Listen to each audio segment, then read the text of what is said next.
Welcome back, Pixel Tacky crew. My name is Axel Lazuli, and we're going to be continuing today with episodes 49 and beyond. But before we get started with episodes 49 and beyond, I want to take a minute and talk a little bit about world building. Last time, the episode batch that I watched had a lot of world building. I have so many questions I've been grappling with about Buggy, and particularly Goldie Roger, and I think that it's important to stop for me and for a moment and think about the fact that as a fiction writer, world building is very crucial, especially because I primarily write in the speculative fiction genres, which includes things like dark fantasy and horror and sci-fi. And so in all of those genres, world building is integral. It's absolutely crucial because without a convincing familiar world and characters that, despite whatever they may be, your reader, despite that, your reader still has to be able to relate to that and ground their feet in the world that you create that as a creator. And so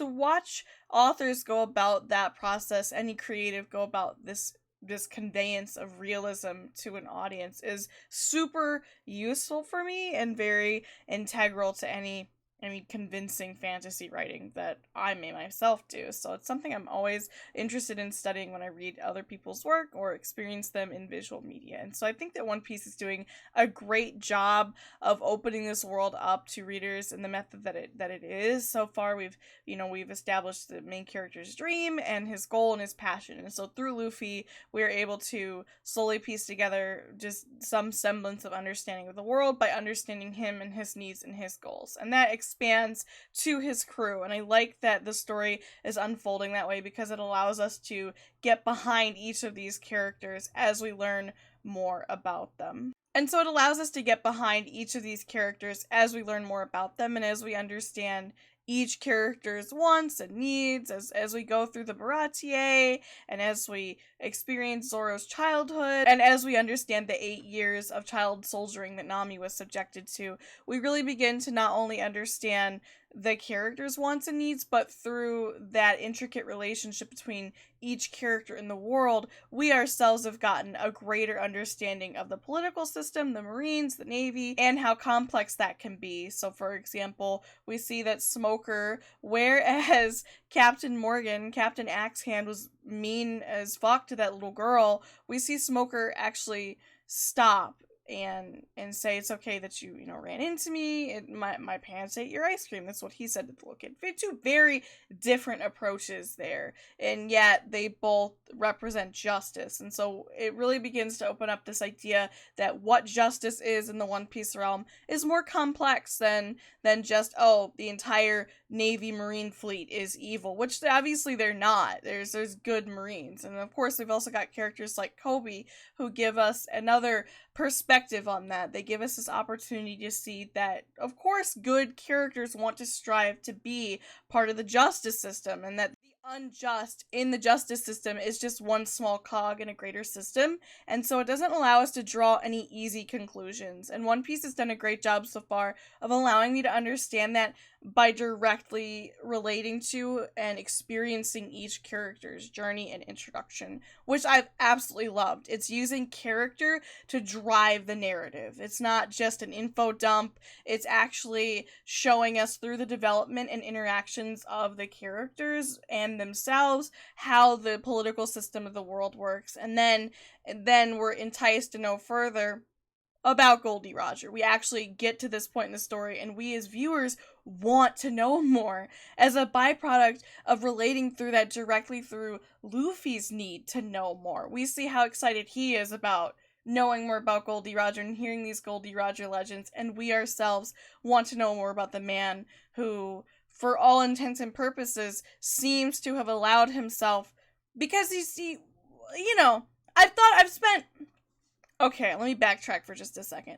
I have spent the last 48 hours thinking intensely about the fact that we were shown two very paradoxical images. We were shown the fact that there was a giant skull that Goldie Roger used his apparently humongous blade to put a hole in that guy's skull. Now, of course, it could just be legend, but I'm leaning on believing it. We need to suspend that disbelief and choose to believe that legend. It's real. Let's say it really happened. It illustrates that Goldie Roger was a man of incredible strength.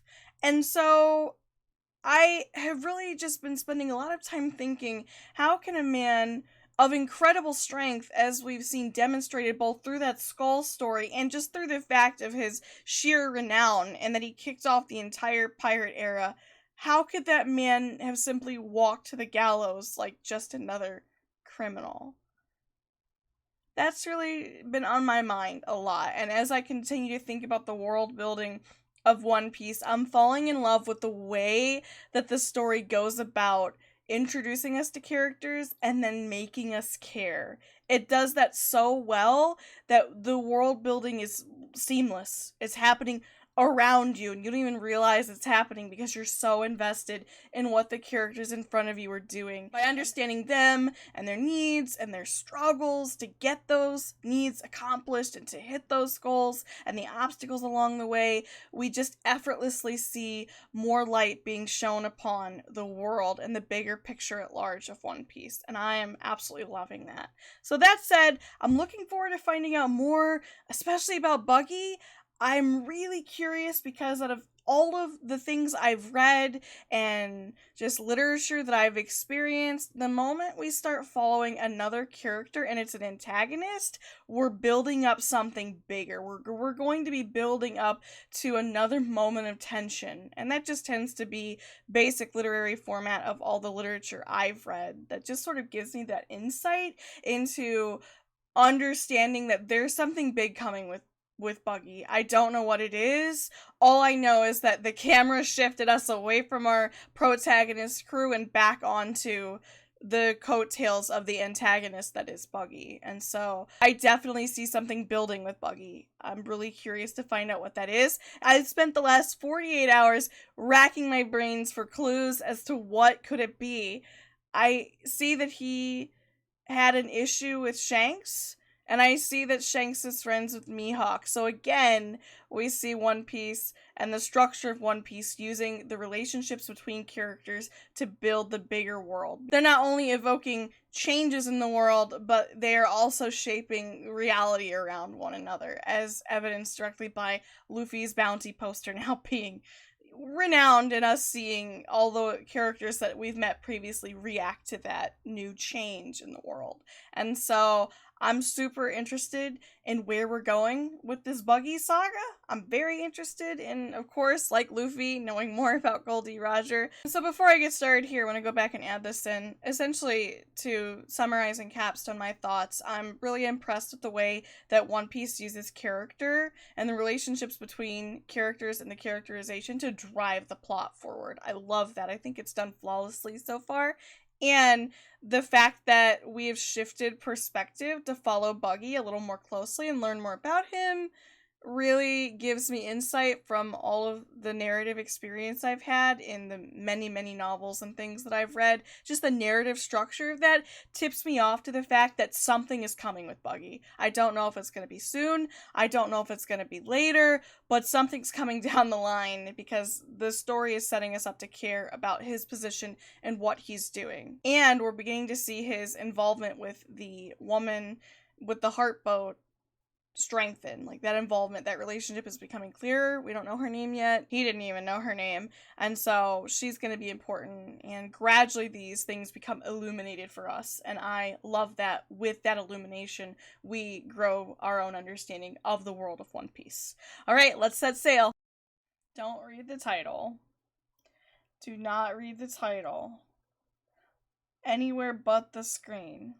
Okay. Oh, we're back with Captain Smoker. Okay. 100 men? Damn! Oh, alright. I'm surprised Luffy didn't just launch himself up there. Like a rubber band. Luffy, you can stretch! I like that he identifies himself just by his name. And not by his amount.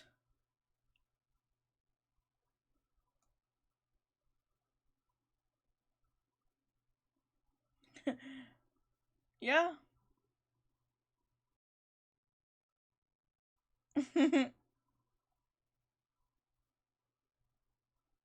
Oh! Okay, I see why he couldn't launch himself up there.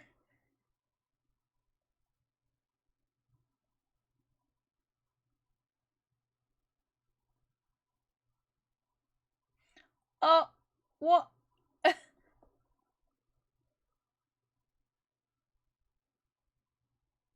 I like Smoker. I actually don't want to see Luffy beat the shit out of him. Oh. Damn, Smoker. He's underestimating Luffy, though. Goldie Roger is so fucking cool. Man, Luffy was just chilling, wanting to see the historical landmarks of Loguetown. Oh, oh no.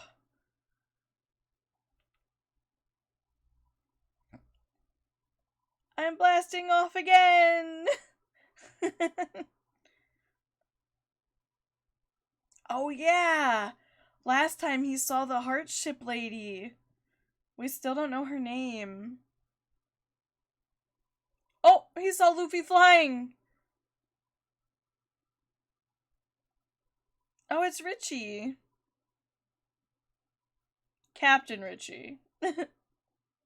It's the buggy crew.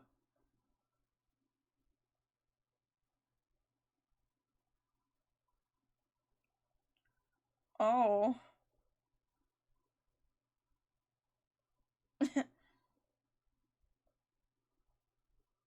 Damn, he threw himself far. Oh no, don't tell me you're gonna sleep. Come on, man.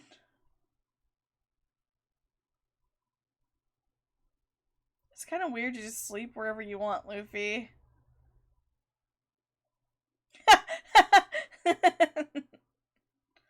Damn! She just called him a broke ass.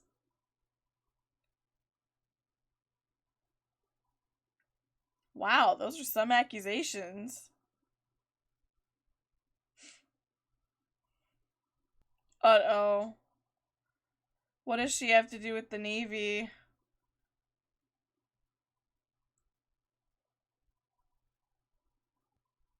Damn! I don't blame her, though. He did break her glasses. Sergeant Major? Okay, well, that makes sense. She had some incredible swordsmanship, so, I mean... Okay.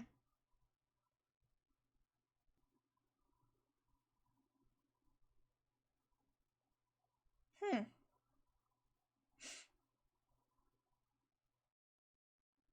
Aww.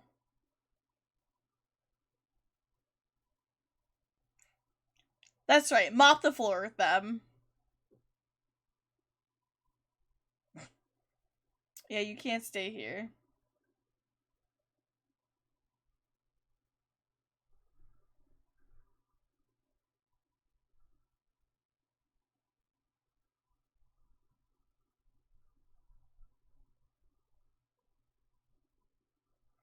You know, I don't know where he got the money, but maybe he took it from them? From the people he just beat the shit out of? She does look a lot like Kuina. It's almost like he wants to see her again. Finally, the armory.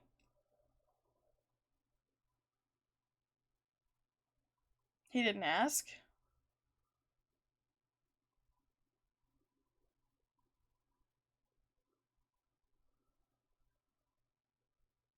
Oh.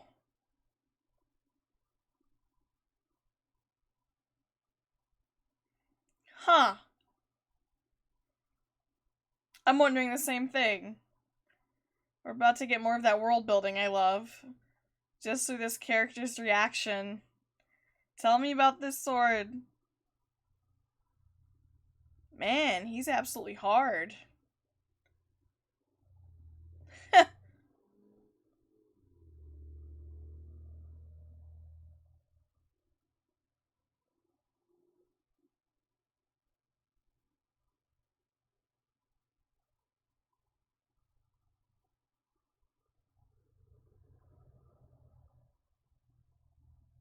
Trying to rip this man off. You're trying to rip Zoro off.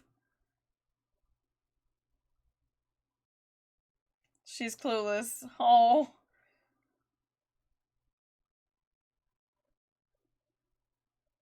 That was fast.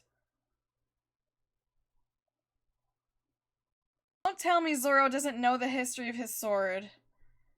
I guess he doesn't. I love that the characters themselves are learning more about their own weapons. What an interesting way to world build.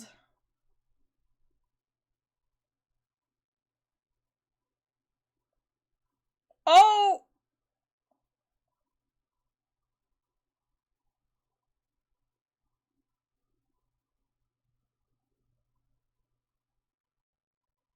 Wow, what a really interesting tidbit of information that she just gave us. It implies that things used to be different before the official pirate era sort of kicked off.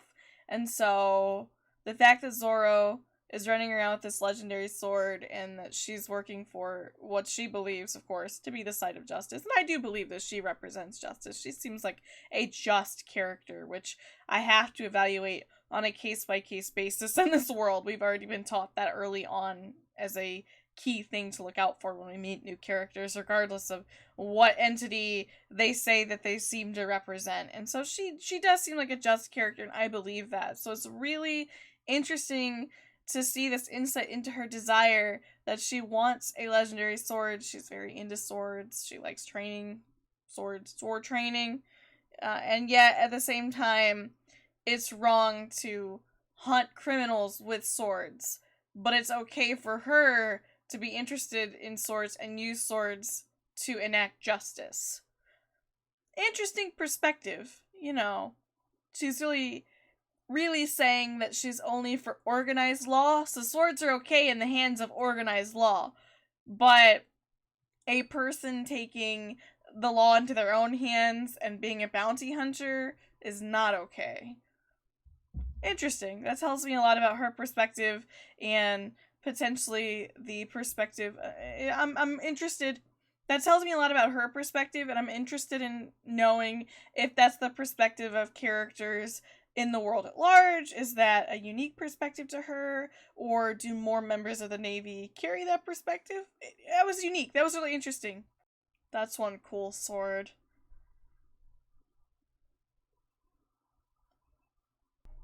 Oh,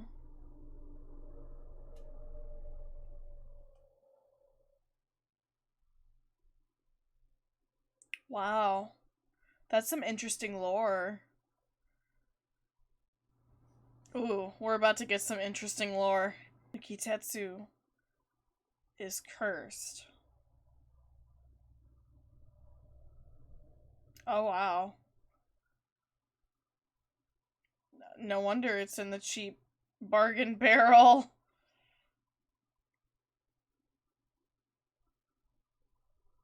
I mean, yeah, you put it in the bargain barrel and you're totally okay with selling it to people unknowingly until the time almost comes and you actually feel bad. Alright, he's up for the challenge. He sees it as a challenge.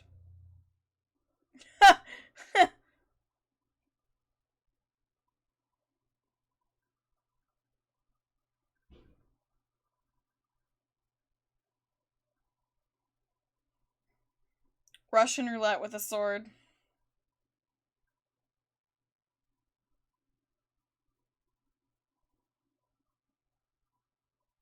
Nice.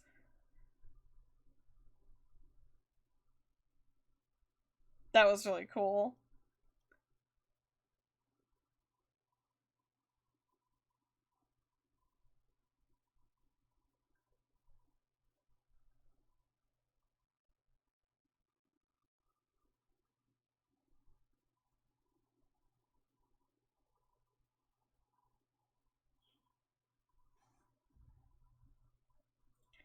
That was super that was a super interesting turn of tables. The fact that this guy was totally looking down on Zoro the moment he walked into the shop and rude as fuck to him, but now all of a sudden, after seeing this and the curse just sort of pass his arm up, he just sort of, it's almost like he used the sword himself, like, I'm going to have this sword test me.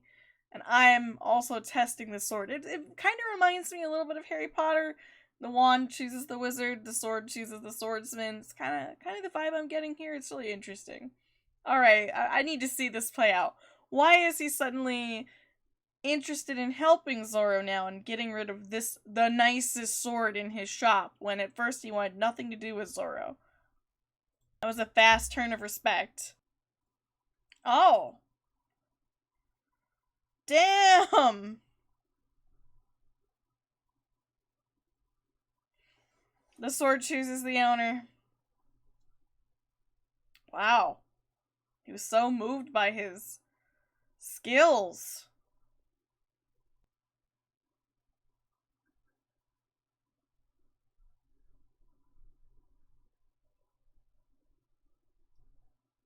Okay, so it was about entrusting him a dream.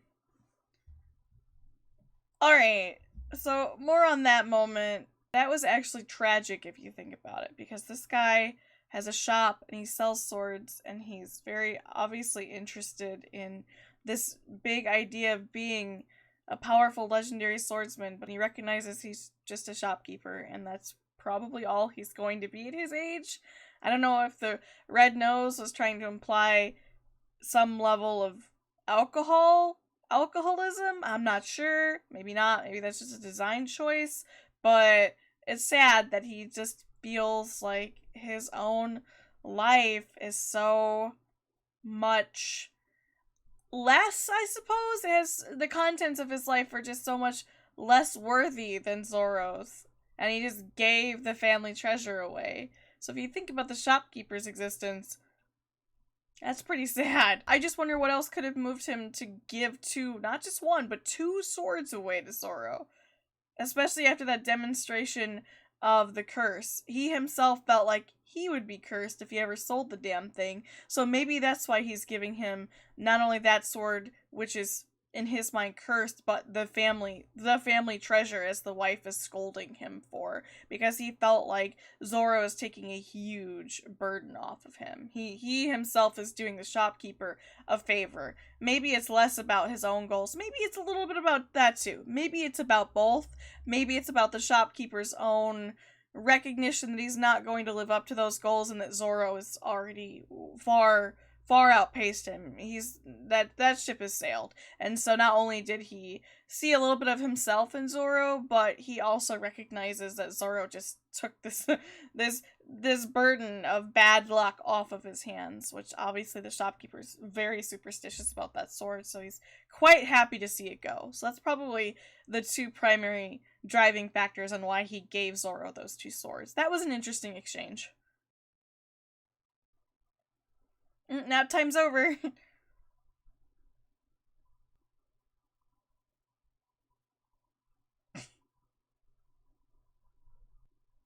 Because Richie is totally subtle.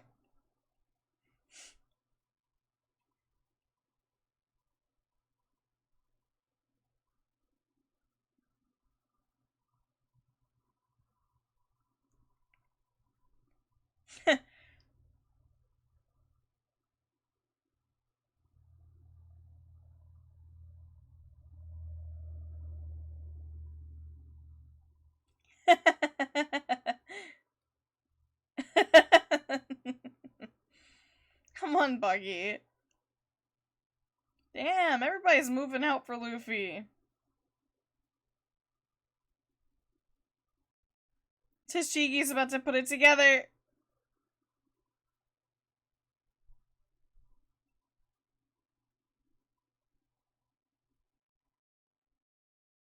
Yeah, he never got a chance to get up to the top of the platform and look at the view that Gold D. Roger would have held, so I can see that that's very important to him in terms of wanting to stand where Gold D. Roger stood and experience the world, even if just from the perspective that he must have saw from Gold D. Roger's eyes. This is a really great episode. I really enjoyed the interwoven effects of the different characters seeking out Luffy, and we've got Buggies on the prowl, and we've got the Marines, which are beginning to get their act together, and they're out seeking Luffy, and so obviously Smoker is telling them they don't, he'll be here, he's not really hiding, he'll show up, so they probably just only need to walk back down to the execution platform, and it's not going to be an extensive game of cat and mouse here.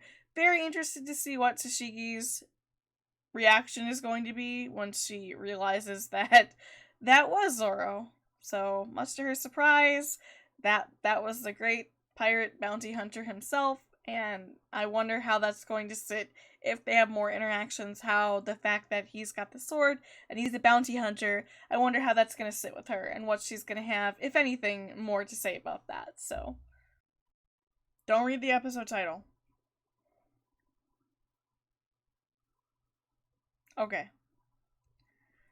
Before we continue with Tashigi and Captain Smoker here, I just need to know, what is your favorite book or manga? What is it that you've read in the last few years that you've really enjoyed? I'm always looking to find a great book. Tell me about it in the comments below. If there's a manga series that you're reading right now that you absolutely love, I'd love to hear about it. And while you're there, go ahead and give this button a press down below. A little like button. We appreciate that. I'm going to be sailing all the way through One Piece, so I'd love to have you aboard on my journey. Let's continue. Daddy! Is that his dad?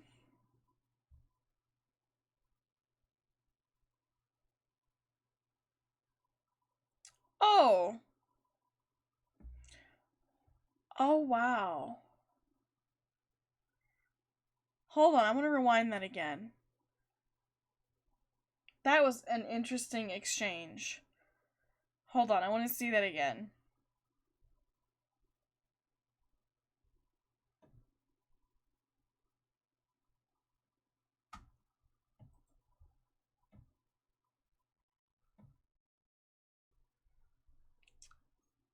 Ex-girlfriend? Other child from a parent?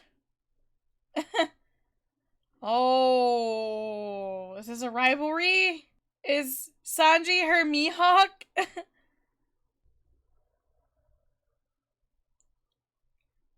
Yeah, they're an interesting bunch. Oh, don't read the title. Ha! Oh no, Sanji, not what?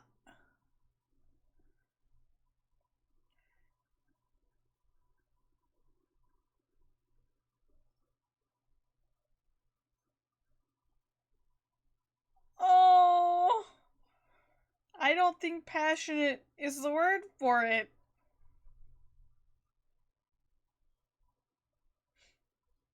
Is that a pizza pan?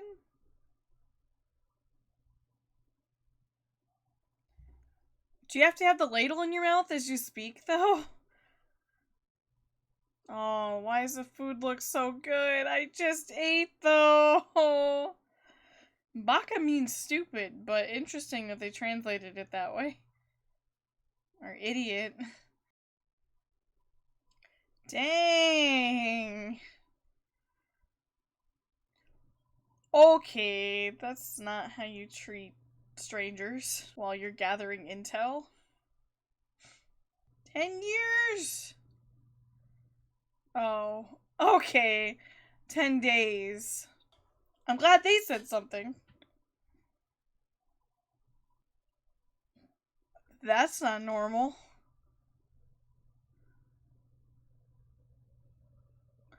That's creepy, actually. Oh, I thought she actually disappeared.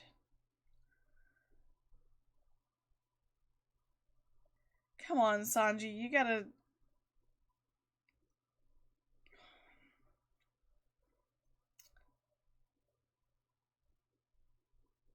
I pity this man! Oh, they've got record players, that's cool. You need to chew with your mouth closed, like your beast-taming friend here. Don't tell me they're at the same place eating.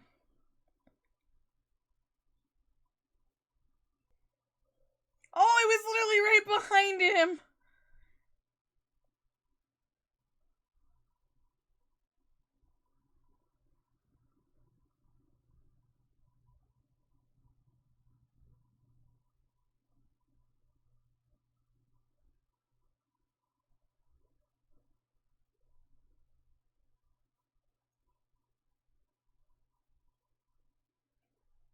I have nothing to say about this exchange.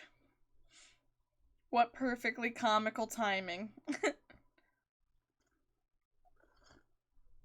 It's like Flounder's cousin from Little Mermaid. Yeah, fish migrate, that makes sense. That's interesting. What in the world is that thing? It has tusks!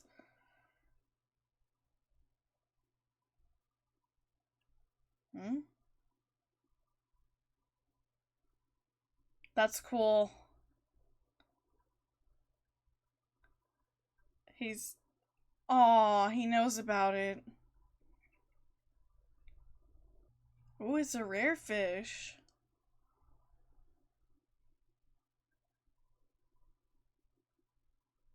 It looks like it has an elephant trunk. This is gonna be really fun to watch. I'm super excited for this competition. It's a great way to see Sanji shine in his skills. There's the fish. Oh my god!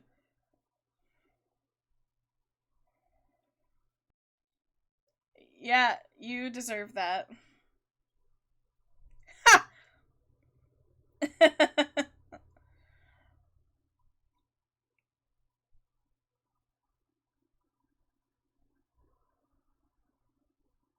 Hopefully Carmen didn't pay off the judges.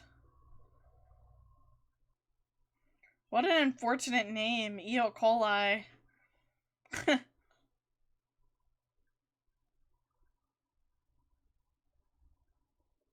There's more to it than it's just a tasty fish.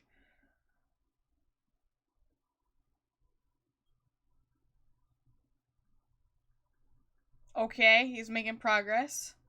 Nice. So is she. And she's progressing too, of course. It's just gonna be the two of them. Alright, here it is! This is one dramatic cooking battle. They certainly know how to make it entertaining. Castanets.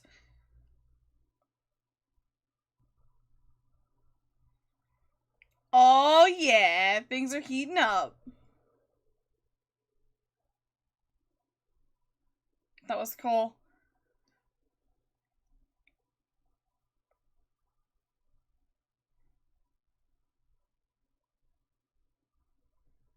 Ooh, those are some good looking sushi rolls.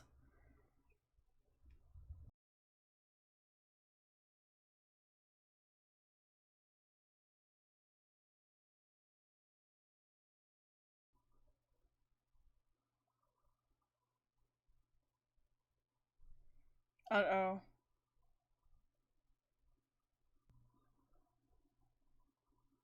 It's not enough just to be effective. It's only been 10 days!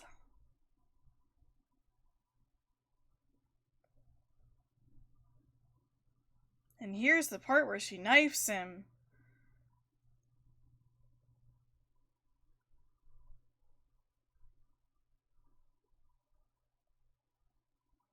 Okay. I don't know about that.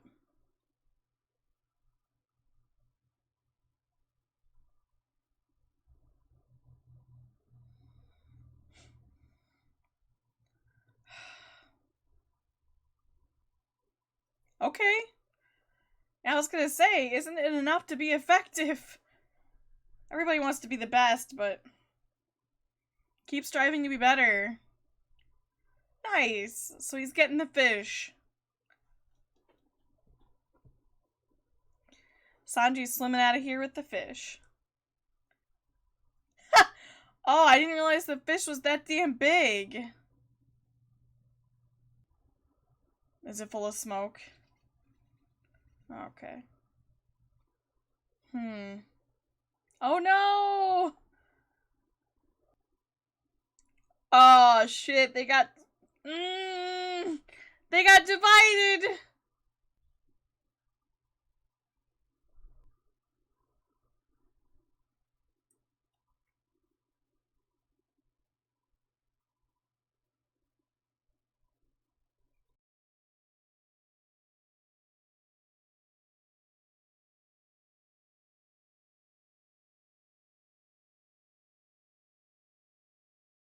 Everybody's moving in.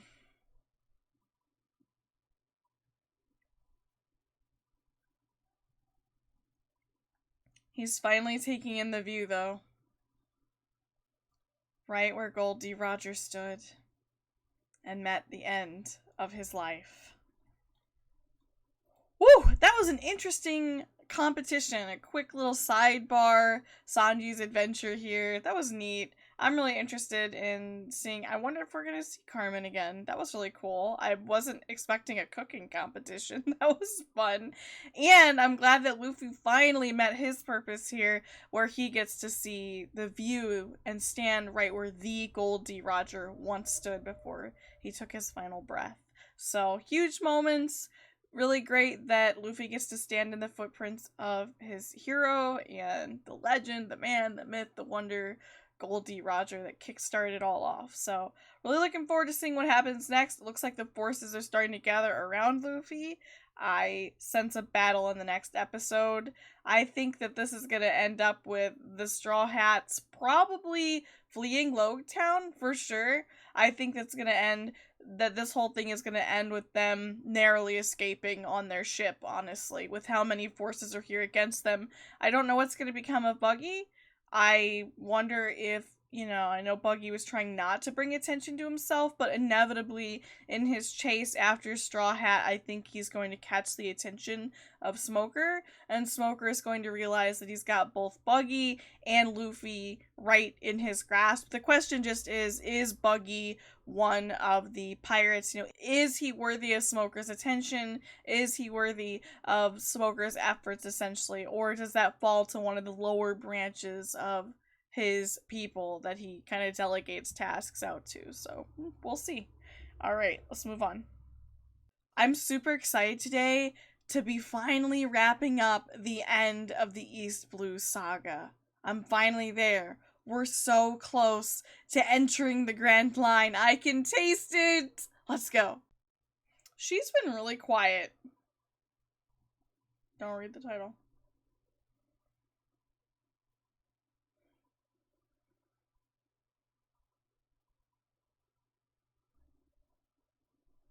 It was only 22 years ago. Wow.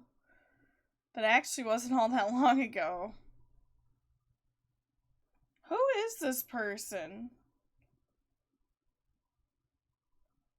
Yeah, who are you? I know we haven't seen you. Good skincare can do that for you.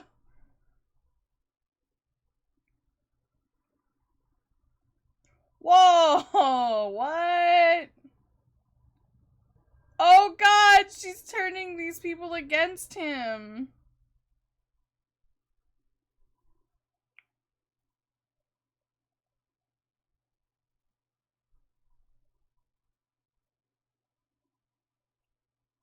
Wait a second.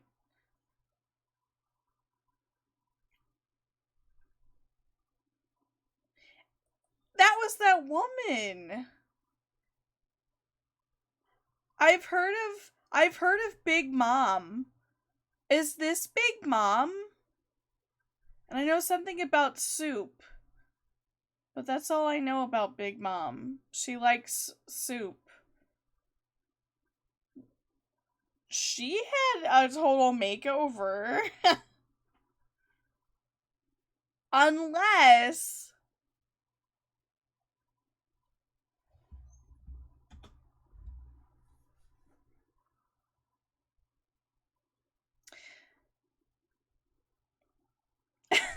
where do I even begin? That flashback, we saw that woman before. She definitely did not look like this. Unless it's a devil fruit that allows her to just be absolutely stunning. I mean, that's my only explanation. There's no way in such a short span of time that lady went from looking like that to looking like this. That's all I'm gonna say about that. Damn.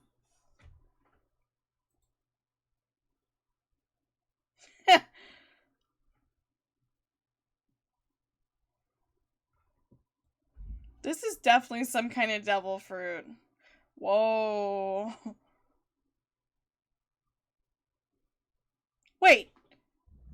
The fountain. Yeah, what? What did we just see? It, like, slipped around her. The fountain was definitely split into pieces.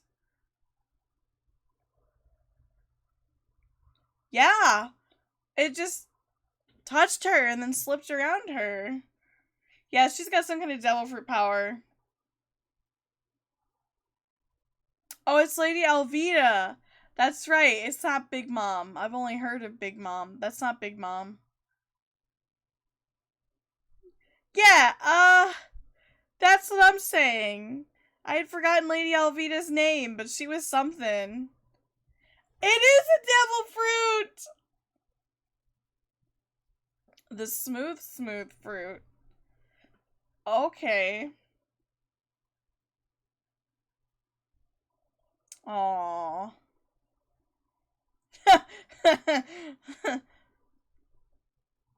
I had no idea that was Lady Alvida.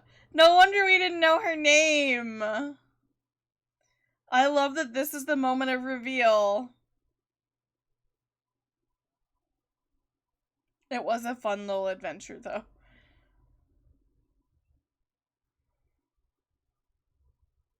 Oh, God!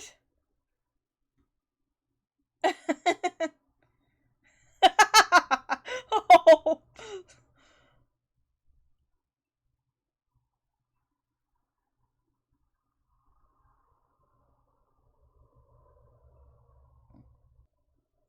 Oh. Everybody knows that he's here now, like I thought. I didn't see that playing any other way.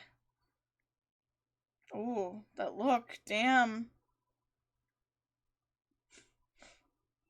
Damn! Kabashi was on that! Several hundred billion servants around the world? Open execution? There's a big storm rolling in, as Nami said. I wonder what it could be.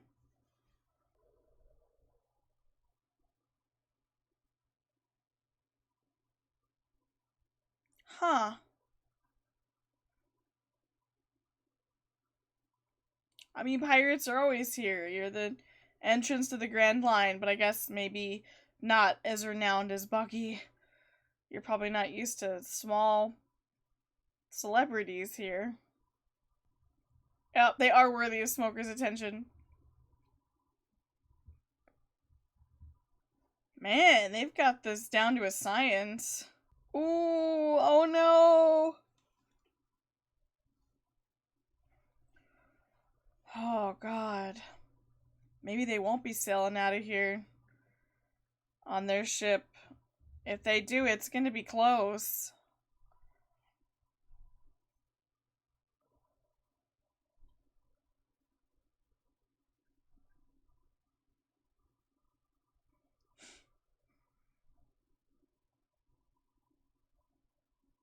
It's good training for Usopp.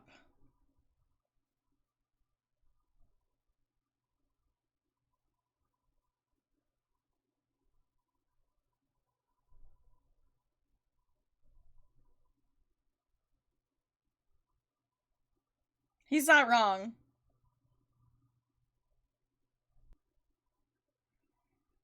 That's not exactly execution worthy. He just stopped you from. He stopped you from taking over an entire town and destroying it. Yeah, that's not gonna be good at all. They're done for if they lose their boat. I don't see another way they have to transport anywhere else off the island without their boat. I guess they would have to check the ship boarding documents, or how would they recognize the pirate ships? I guess by the Jolly Rogers. Oh no! No! No! I know that at one point Luffy gets another ship, but I doubt it's gonna be this early on, and I don't know the context of how that happens. I don't think they're gonna succeed here. There's no way we get the ship in the first saga and then lose it. There's no way. There's no way that happens now. I know that eventually there is another ship. I don't know what happens to the Going Merry, but I know that there's another ship, and I know that can't possibly be now. There's no way. They can't set the ship on fire. And what about Nami's trees? The energy in the air.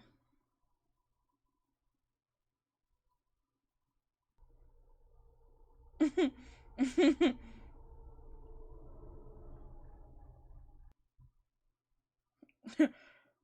crowd clears!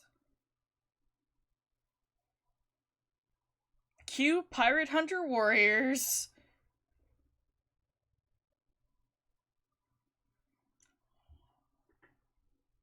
Whoa.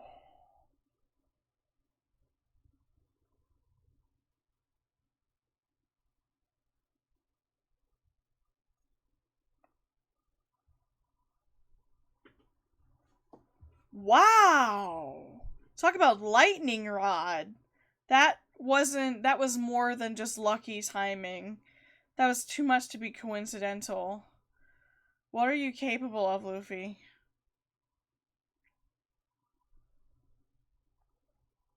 But in a fantastical place such as this, totally believable. Surprising, but yet at the same time, mythical.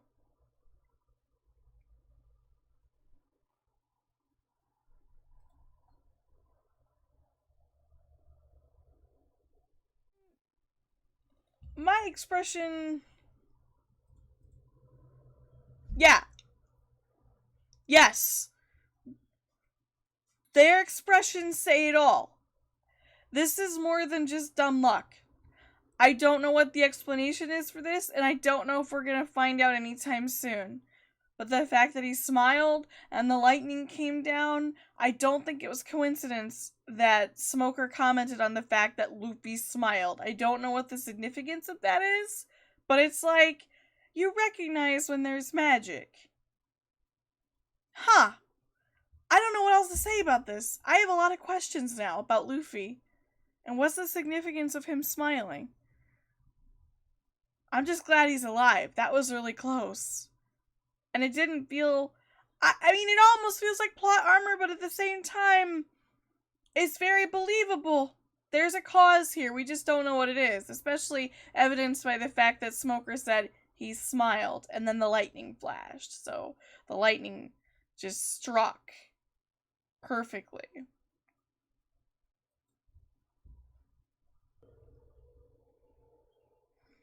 This is gonna end with them sailing away. Stop looking excited about this, Luffy!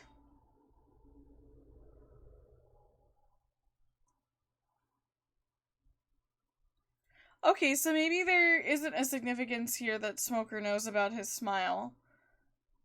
Huh. Alright. I thought he had some kind of... Maybe he still does. Oh, that's the... Okay, that's the connection the story is trying to really cement for us, that Goldie Roger... Of course we knew that Goldie Roger smiled before his death, but they're really trying to highlight that for us. That makes sense. There's some kind of connection there. Divine, mythical, something else that we don't quite understand yet. Yep. They're drawing the parallels. What's funny is that Goldie Roger smiled and died. Luffy smiled and lightning struck. I mean, wow. Oh! They couldn't light the ships on fire due to the rain. That means they're getting out of here real fast. Everything lines up perfectly for them. He's getting off the island, Smoker. Hate to break it to you, buddy. Luffy and his crew are getting off the island. They're going into the Grand Line. Huh, I wonder who that guy is. That was really cool to see Luffy standing and even being in a position to be executed very similar to Goldie Roger. It just the parallels there are uncanny. There's just spiritual and spooky and moving at the same time. Absolutely riveting to see Luffy there on that platform, much in the same way that Goldie Roger was, and what the significance of it is, we just don't know, and that's really cool. I have questions. I've just got so many questions. What was it that allowed Luffy to escape that situation? It couldn't have just been coincidence.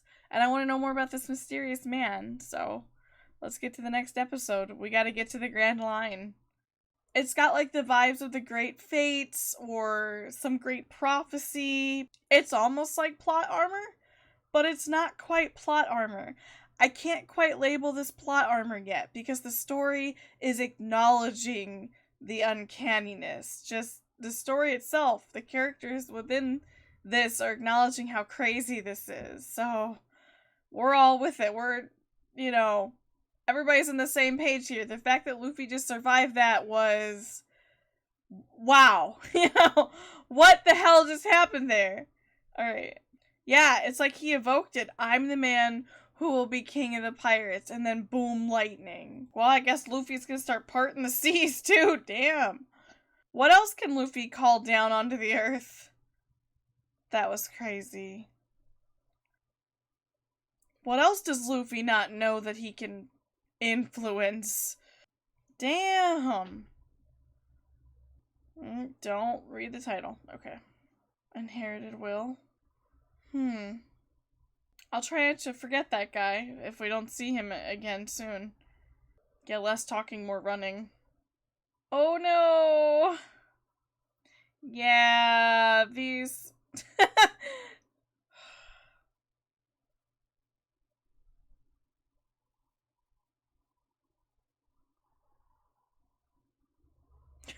At least he lived. I figured he would. But that was crazy.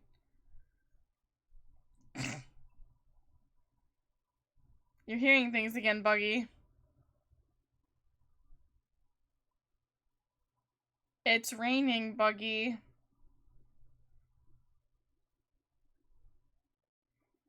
That actually looks fun. What? She's surfing with her toes.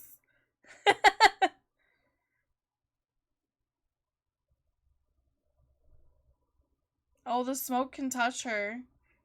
Oh shit. He just captured them all. Damn.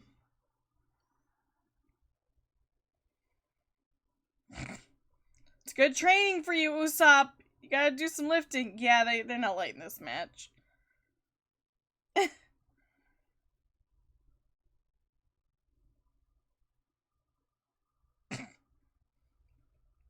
Yeah. Oh.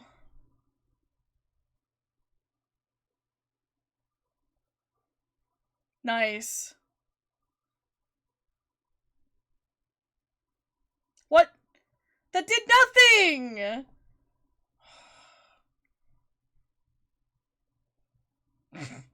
He was hungry.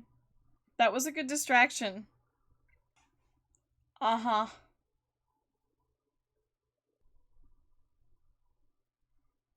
That's cool. Oh my god.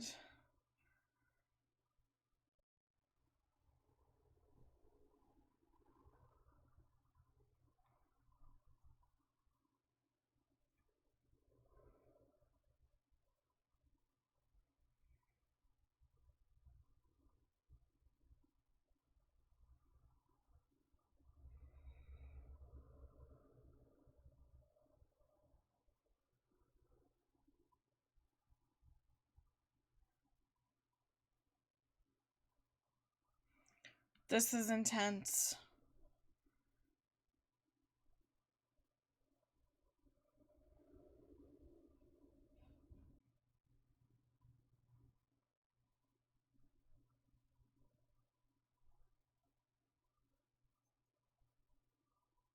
She's defeated.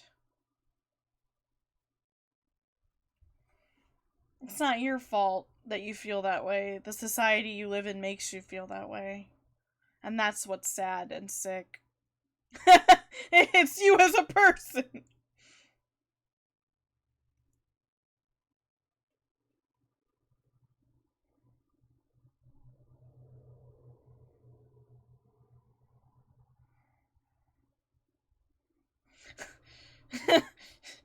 What a weird exchange. Oh no. Oh no, there's Smoker.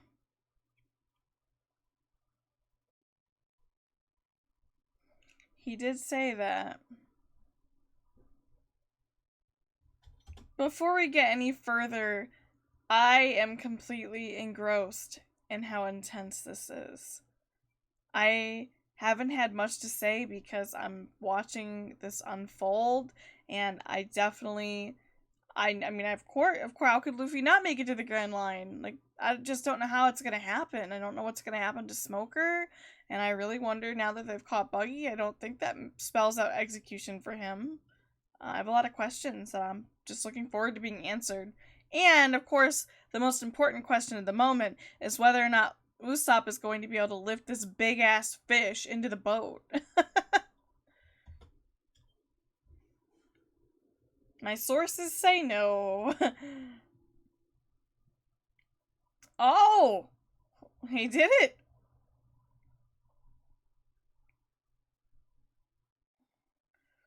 That was dangerously close to the hull.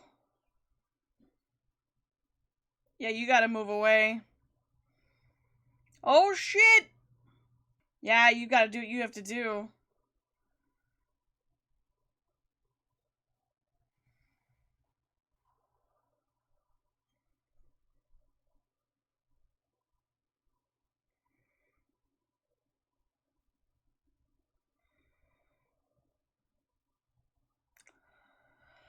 Oh man.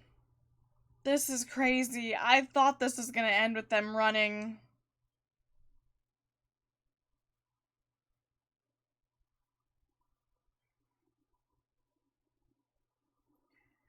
Damn, he jumped into the rocky waters.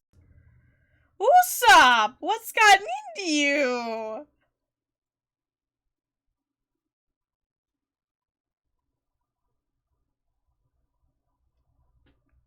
Wow, the current is just getting incredible. The torrential downpour is crazy. That resolve.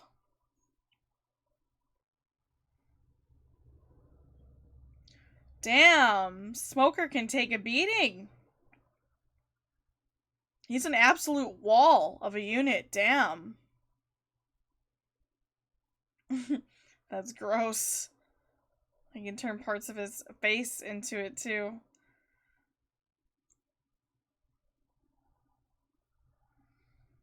Nope. It's like hitting into fog. Ooh, things just got weird.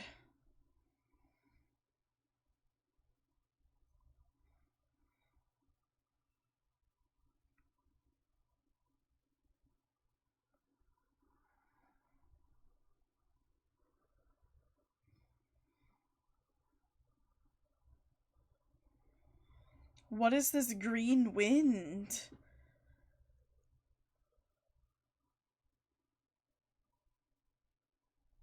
The world is waiting for our answer? Who was that guy? The roofs have been taken off the houses! Usopp was blown onto land.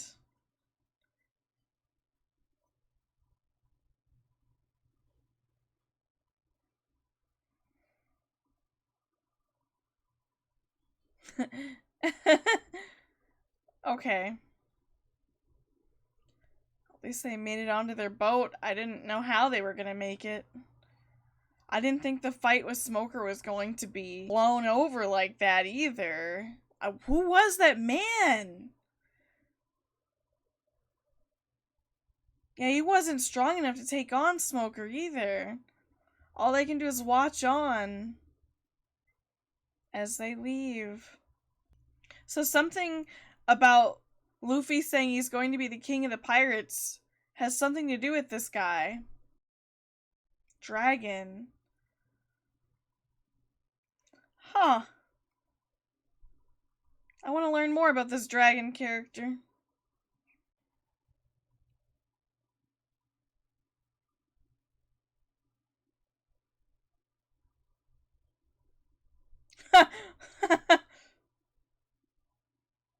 Damn! It's like they're making their own pirate fleet of justice. Are you really any better than the bounty hunters, Tashigi? At this point, make sure we're better than Zoro's.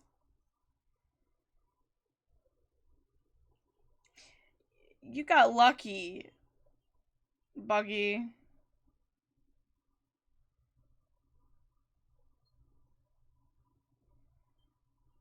Damn.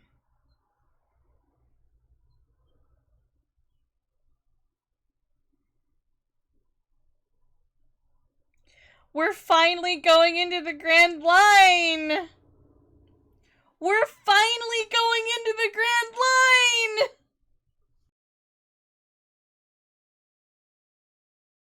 We're going into the Grand Line!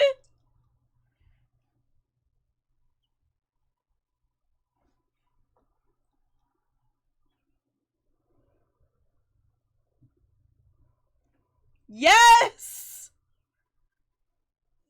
That's right, Usopp! Put your foot in!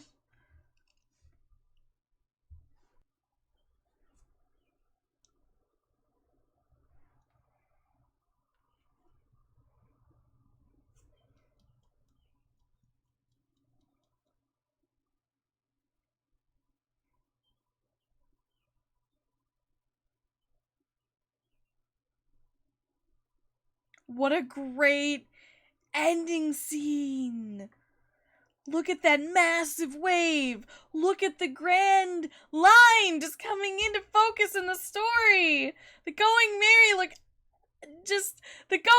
looked absolutely stunning there against that great wave. It's like that painting, the great wave off of Kanagawa, the little boat and the huge waves. Just the tumultuous ocean roaring as they make their departure off of the heels of Dragon's interference. Who was that interloper? What does it have to do with Luffy's smile and his will of wanting to be king of the pirates? The fact that he's called that into existence and then things began to manifest around that leaves me with so many questions that I'm hoping that we're going to get answered out on the Grand Line. I'm finally done with the prologue of this world. I'm ready to begin my real big adventure that is the rest of One Piece. I'm finally out of understanding the basics of the world from the comments that you guys have so helpfully left me and put into frame for me on this is what this part of the story is, and I'm setting sail into the Grand Line. I've made it. Yes.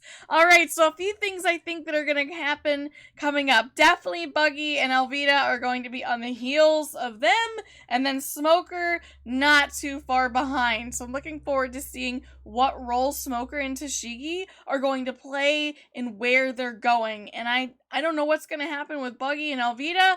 I don't know if they're going to necessarily, because the Grand Line is still a big place. I mean, the ocean's a big place, and I don't know what's going to happen when they get past the lighthouse, and I don't know what's the next big step. Where's the next big stopping point of the story? So I'm looking forward to finding out what that is and what role Alvida and Buggy, and by proxy Smoker and Tashigi and the crew, what role and where they fit into that. But knowing that they're all just spurred forward after Luffy like some incredible game of tag is invigorating, it's exciting, and I can't wait for more.